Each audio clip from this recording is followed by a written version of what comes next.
नमस्कार दोस्तों, एक बार फिर से आपका स्वागत है। आज हम डिस्कस करेंगे CSEB cooperative service examination board in Kerala के बारे में। इसमें कितने वैकेंसी और कैसे आपका सिलेक्शन होगा। तो चलिए शुरू करते हैं।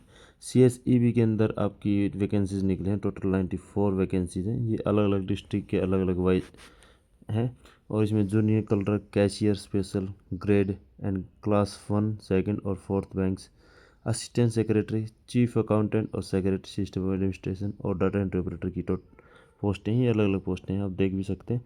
एडवर्टीजमेंट इसी के अंदर है। एडवर्टीजमेंट 9/2026, 10/2026 और 11/2026, 12/2026, 13/2026, ये अलग अलग हैं।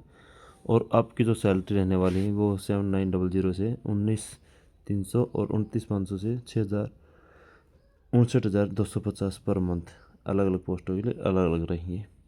क्वालिफिकेशन क्या रहेगी? कोई भी any graduate, BSc, M.Com, MBA, PhD, DMA, जो भी इनके अकॉर्डिंग अलग अलग वैकेंसीज के अकॉर्डिंग ही आपकी जो रहने वाली है क्वालिफिकेशन। एज लिमिट 18 से 40 साल, हम इसके बारे में डिस्कस करेंगे और क्वालिफिकेशन किसकी अलग से उसके बारे में भी डिस्कस करेंगे।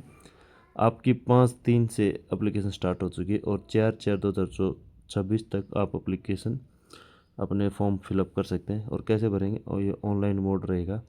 और CSEB.kerala.go.in की ऑफिशियल वेबसाइट है, वहाँ पर जाकर आप लॉगिन करके फॉर्म फिलअप कर सकते हैं। अपना फॉर्म जितना जल्दी उसके डेट आने से पहले फिलअप किए, क्योंकि लास्ट में बहुत प्रॉब्लम होती है, तो अपना फॉर्म जितना जल्दी उसके पहले। अब डिस्ट्रीब्यूशन देख लेते हैं। जो एडवर्टीजमेंट है, डाटा एंट्री ऑपरेटर की कुल 3 पोस्टें हैं और सिस्टम एडमिनिस्ट्रेशन की 1, जूनियर क्लर्क कैशियर की है 21 और junior clerk cashier special grade class first के जो बैंक हैं उसमें 39 और अर्बन ग्रेड्स जो गांव के अंदर होते हैं उसमें 21 पोस्टें हैं। असिस्टेंट सेक्रेटरी और चीफ अकाउंटेंट की 6 पोस्टें हैं। सेक्रेटरी की 3 पोस्टें हैं। ये अलग अलग डिस्ट्रीब्यूशन है पोस्ट वाइज। अब बात कर लेते हैं कि इनका जो एज है वो 18 से 40 जैसे हमने बताया था। और SC/ST कैंडिडेट के लिए 5 साल की छूट है। OBC कैंडिडेट्स के लिए 3 साल और जो PWD कैंडिडेट उनको 10 साल। और विडो है, जो विधवाएं हैं उनको 5 साल की, एक्स सर्विसमैन जो केरला के रूल है उसके अकॉर्डिंग छूट दी गई है। जो डाटा एंट्री ऑपरेटर की जो सैलरी आने वाली है वो 14,270 से लेके और 37,880 और 17,360 से 14,650, मतलब अलग अलग बैंक के ऊपर डिपेंड करता है कि आपकी सैलरी कितने रहने वाली है। सिस्टम एडमिनिस्ट्रेशन की स्टार्टिंग सैलरी 26,580 से 63,790 के बीच में। स्टार्टिंग में आपको इतनी मिलेगी और लास्ट फाइनल यहाँ तक जाएगी।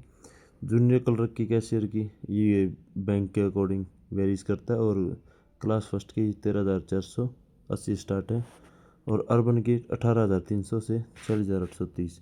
असिस्टेंट सेक्रेटरी और चीफ अकाउंटेंट की 28,000 से 64,470 और 29,500 से 69,250, ये भी बैंक के अकॉर्डिंग है। और सेक्रेटरी की है 15,110 से 39,700 और 23,310 से, ये भी बैंक के अलग अलग बैंकों की अलग अलग, कहीं गांव में होता है कहीं शहर में होता है, तो उसके अकॉर्डिंग अच्छा है। आपको बहुत सारी चीज़ें मेंटेन होती हैं उसके अकॉर्डिंग। जो आपकी जो फीस रहेगी, जो 150 रुपीज़ जनरल के लिए और 50 रुपये बैंक चार्जेस लगेंगे। SC/ST कैंडिडेट के लिए 50 रुपये फीस और 50 रुपये बैंक चार्जेस अलग से, तो टोटल इसकी 200 रुपये होगी और इसकी होगी 100 रुपीज़। और बात कर लेते हैं आपका कैसे सिलेक्शन होगा। सबसे पहले आपका 100 ऑब्जेक्टिव टाइप क्वेश्चन आएंगे, 1 question 1 marks. The examination will be CBT, online होगा ऑन मेर एज पर। इसके बाद आपका इंटरव्यू होगा। Interview maximum 20 marks allotted for interview. 4 marks required qualifying के लिए, 4 मार्क्स से इंटरव्यू से। और the cut off interview is 16 marks out of remaining marks. जो कट ऑफ लगेगी वो 16 मार्क्स में से निकलेगी। Final merit list prepared by the cooperative society. जो फाइनल मेरिट है वो कोऑपरेटिव सोसाइटी एग्जामिनेशन बोर्ड के द्वारा तैयार की जाएगी। जो आपका कंबाइंड स्कोर होगा, जो एग्ज़ाम में जितने मार्क्स लिए हैं और जो इंटरव्यू बेस, इन दोनों के मिला के आपका फाइनल सिलेक्शन होने वाला है। अब बात कर लेते हैं डाटा एंट्री ऑपरेटर की जो क्वालिफिकेशन है वो बैचलर डिग्री होनी चाहिए। सर्टिफिकेट होना चाहिए डाटा एंट्री ऑपरेटर कोर्स का, यानी कंप्यूटर कोर्स का होना चाहिए। Minimum 1 year experience in data entry operator, 1 साल का इसमें वर्क एक्सपीरियंस मांगा गया है।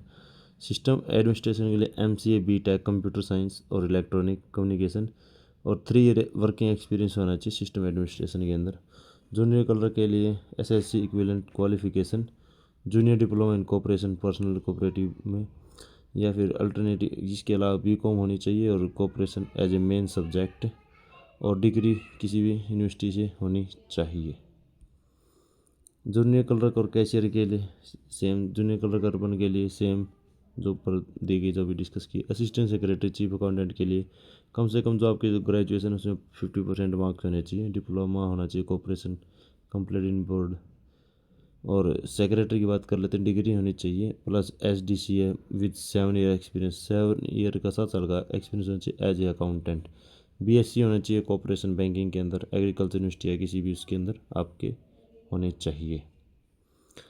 आशा करता हूँ दोस्तों आपको दी गई जानकारी अच्छी लगी। फिर भी कोई डाउट रहता है तो आप हमें कमेंट कर सकते हैं ताकि हम आपको अच्छी सलाह दे सकें। जय हिंद, जय भारत दोस्तों। चैनल को सब्सक्राइब करना ना भूलें ऐसी लेटेस्ट अपडेट के लिए।